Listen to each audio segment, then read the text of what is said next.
गोटे रूम रे स्वामी स्त्री अच्छा हाफ लिटर किरोसिन किमिति मला से गोटे रूम भितर ता स्त्री जानी पार्लानी जोटा कि से केसटा को तदंत भार क्या तत्कालीन मुख्यमंत्री दलर छवि खराब हाँपाई से एभोड कले से बापार गोटे पुओ ता बापा एपर्यंत झुरी झुरी बापा माँ मरुंच से हाइकोर्ट को गला हाइकोर्ट निर्देश देला तुरंत तदंत करी पदक्षेप नि जाऊ आपण जरिया मु खाली गृह को अवगत करने को चाहे गोटे सी था जुएल एवं बापार गोटे पुओ तार कौन भूल था मारी दिगला तार बहार मासक पर डीएफ बाहनी एवं सी पाखु रहा आम जहाँ शुणिलु जो गोटे इलिसिट रिलेसन रहा से डीएफ सागर चक्रांत करी तत्कालीन से ये गंजामर जो मंत्री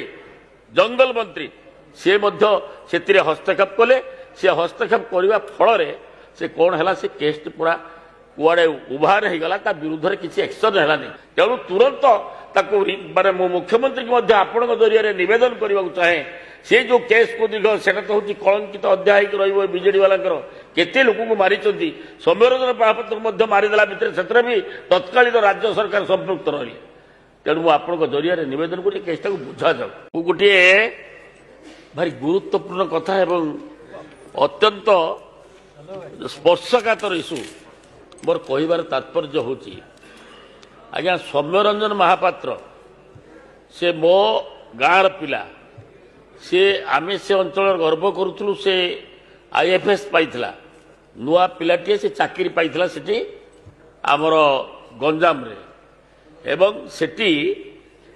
एवं तार बाहाघर होता बाहाघर को मध्य मु भी जाइली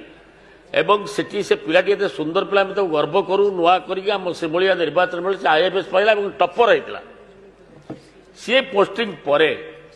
ता स्त्री की जो बाहला नहीं कि जाइला से रही क्वार्टर रे से क्वार्टर पाखक से डीएफओ क्वार्टरटा लगी एवं से समय केते होला होइछि एवं किसी राजनीतिक पूर्वतन मंत्री से संपृक्त थिले आज्ञा से लड़ाई करके से बापर गोटे पुओ डेली ता बापा माँ कांदुचंती न्याय पाई से मुख्यमंत्री तत्कालीन मुख्यमंत्री पाखे गुहारी भी करिसंती एवं बहुत आलोचना भी होइछि किंतु गोटे से हाइकोर्ट जितेबाला ये राज्य सरकार पाखे निराश हेले रुह भाई राज्य सरकार जो निराश है से हाइकोर्ट को गला जो राज्य सरकार न्याय दे पारे कारण किसी मंत्री से संपृक्त थे एवं से मारे एवं गोटे सबुठ आश्चर्य कथा से गोटे रूम रे स्वामी स्त्री अच्छा हाफ लिटर किरोसिन किमिति मला से गोटे रूम भितर ता स्त्री जानी पार्लानी जोटा कि से केसटा को तदंत भार क्या तत्कालीन मुख्यमंत्री दलर छवि खराब हाँपाई से एभोड कले संपूर्ण भाव में माने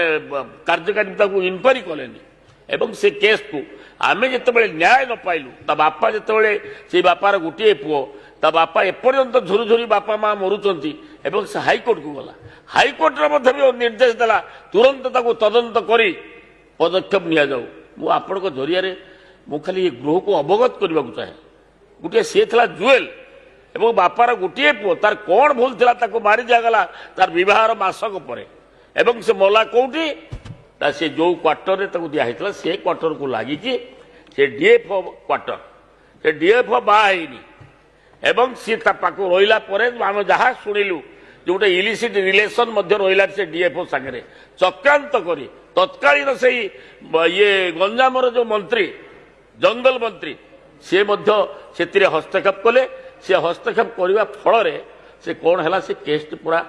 कुआड़े उभार हो गला विरुद्ध में किसी एक्शन है एवं किभली भाव में तार मृत्यु है सेटा तदंत है आम हाइकोर्ट को गलु हाइकोर्ट ऑर्डर दे तुरंत तदंत करके एक्शन नियो प्रतिशोध नियो एवं दोषी की दंड दियो किंतु मु मैडम आपण जरिया नवेदन करने को चाहे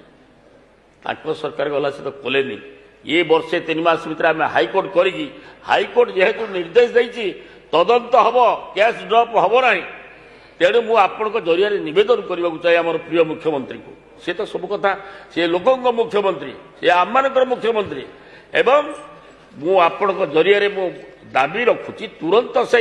रिओपन करा जाऊ से जो सौम्यरंजन महापात्र जो एसएफ जे को मरी एवं सी बेसी दुखर कथा ଯେ ସେ ଯେତେ ତତ୍କାଳୀନ ପୋଲିସ ଅଫିସର ଯୋଉମାନେ ଥିଲେ ସେ ଝିଅ ଘରକୁ ଗଲେନି ବି ତଦନ୍ତ କରିବା ପାଇଁ ତାକୁ ଟିକେ ତାକୁ ଷ୍ଟେଟମେଣ୍ଟ ନେବା ପାଇଁ। ତେଣୁ ମୁଁ ଆପଣଙ୍କ ଜରିଆରେ ମୁଁ ନିବେଦନ କରୁଛି ନିହାତି ଭାବରେ ସ୍ପର୍ଶକାତର ଇସ୍ୟୁ। ତେଣୁ ତୁରନ୍ତ ତାକୁ ମାନେ ମୁଁ ମୁଖ୍ୟମନ୍ତ୍ରୀଙ୍କୁ ମଧ୍ୟ ଆପଣଙ୍କ ଜରିଆରେ ନିବେଦନ କରିବାକୁ ଚାହେଁ ସେ ଯୋଉ କେସ୍କୁ ଦୀର୍ଘ ସେଟା ତ ହେଉଛି କଳଙ୍କିତ ଅଧ୍ୟାୟ ହେଇକି ରହିବ ବିଜେଡି ବାଲାଙ୍କର। କେତେ ଲୋକଙ୍କୁ ମାରିଛନ୍ତି, ସୌମ୍ୟରଞ୍ଜନ ମହାପାତ୍ରକୁ ମଧ୍ୟ ମାରିଦେଲା ଭିତରେ ସେଥିରେ ବି ତତ୍କାଳୀନ ରାଜ୍ୟ ସରକାର ସମ୍ପୃକ୍ତ ରହିଲେ।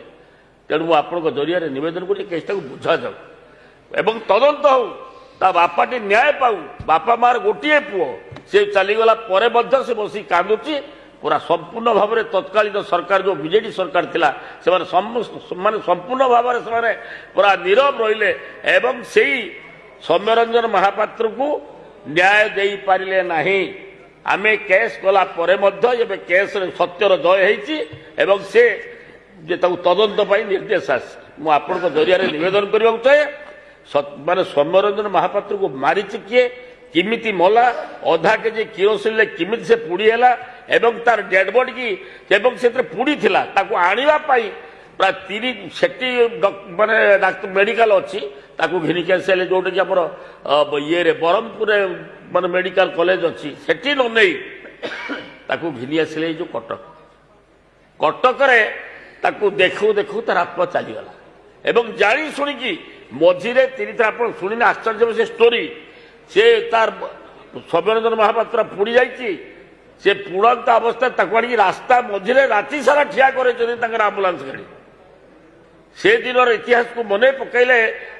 ଲୋକ ଭାବିବେ ଏଇଟା ବୋଧେ ତାଲିବାନର ଯେଭଳି ଭାବ ଥିଲା ସେ ବିଜେଡି ସରକାର ସମୟରେ ସେମାନେ ସେଇଭଳି ଭାବରେ ବ୍ୟବହାର କଲେ। ଏବଂ ମୁଁ ଆପଣଙ୍କୁ ନିବେଦନ କରୁଛି ତୁରନ୍ତ ତଦନ୍ତ କରିବା ପାଇଁ ଆପଣ ମ୍ୟାଡାମ ନିର୍ଦ୍ଦେଶ ଦିଅନ୍ତୁ। ଗୋଟେ ଲୋକଟେ ନ୍ୟାୟ ପାଉ, ଗୋଟେ ଆଇଏଫଏସ୍ ଅଫିସର ତା ଦୋଷ କ'ଣ ଥିଲା, ବାହା ହେଇକି ଆସିଲା ତା ଡେଡ୍ ବଡି ପୁଣି ଫେରେ ଜାଣି ଶୁଣିକି ତାକୁ ମାରି ଦେଇକି ତାକୁ ପଠେଇ ଦିଆଗଲା ତାକୁ। ମୁଁ ସେଇଥିପାଇଁ ଆପଣଙ୍କୁ ନିବେଦନ କରୁଛି ତୁରନ୍ତ ତାର ପଦକ୍ଷେପ ନିଅନ୍ତୁ ଏବଂ ତଦନ୍ତ କରନ୍ତୁ।